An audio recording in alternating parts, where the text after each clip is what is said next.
Ani ng mga magsasaka sa probinsya ng South Cotabato tumaas.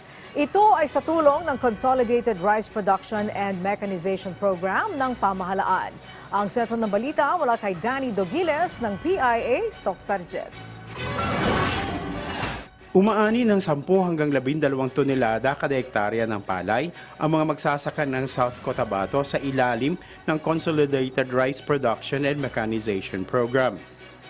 Noong una, pangarap lamang natin na mag-average tayo ng 8 tons. Ibig sabihin, 6 to 10 tons, okay tayo dyan. Average ng 8 tons, pero sa na-check natin, noong mga nakaraang araw ay talagang aabot tayo na hindi bababa ng 10 tons per hectare.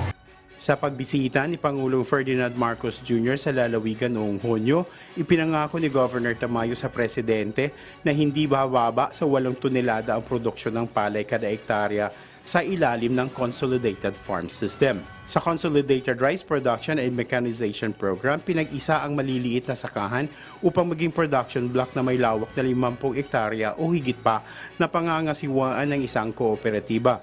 Ang 5 production block naman ay pag-iisahin at magiging consolidated farm bilang isang korporasyon. Ginagamitan ito ng makinaryang pangsakahan, subok at epektibong teknolohiya. Layo ng programa na mabawasan ang gastusin, iangat ang kita ng mga magsasaka at ibaba ang presyo ng bigas. Basta dako gid ang income. Bitagi sa mga farmers. May paggastos. Gamay gasto. Karaniwang nasa 4.6 tons per hectare lang ang ani ng mga magpapalay sa lalawigan. Sa kasulukuyan, halos 2,000 hektarya sa 6 na munisipyo at lungsod ang sakop na palayan ng Consolidated Rice Production and Mechanization Program ng pamahalaang panlalawigan ng South Cotabato. Danny Dogiles ng PIA Socsarget para sa Bayan.